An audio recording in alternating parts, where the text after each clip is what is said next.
I'm Greg Munro, and this is my first conference as the Secretary General of CLGF, because I've been in position for just over a year.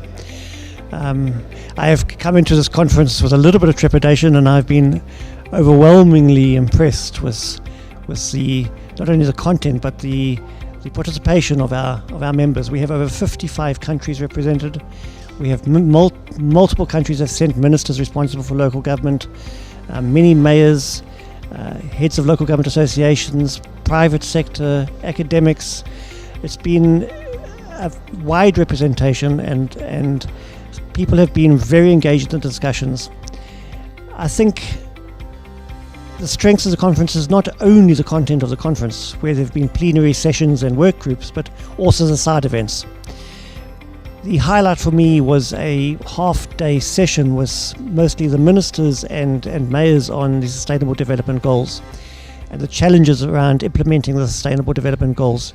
How do we make global development real for our communities? And more importantly, how do we resource it?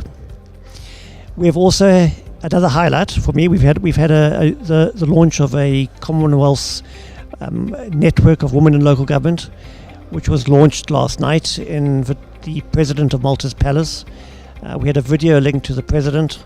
We had a speech by Helen Clark, the former Prime Minister of New Zealand, and the Right Honourable Patricia Scotland, the Secretary General of the Commonwealth. The big issue now, of course, is that while we're talking about making the global development agenda real and practical for local governments and for communities, is how do we resource it? And that's been the theme right through the conference, right through the plenary sessions, right through the discussions.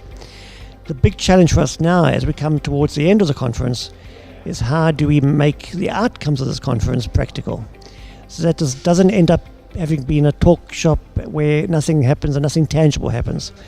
So we are seeking now tomorrow at the close of the conference as to how to take some of the recommendations forward, how to have practical examples.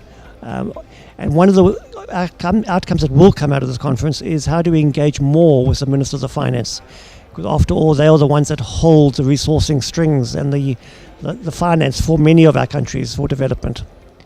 I recently met one of the ministers of finance in India, in one of the states, and it was very refreshing to have a finance minister stand up and talk about child mortality rates and maternal mortality rates and primary health care.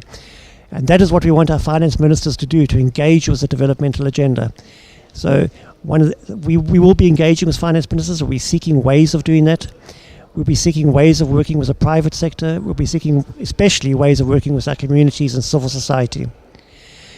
We hold this conference every second year, and the next conference will be in 2019.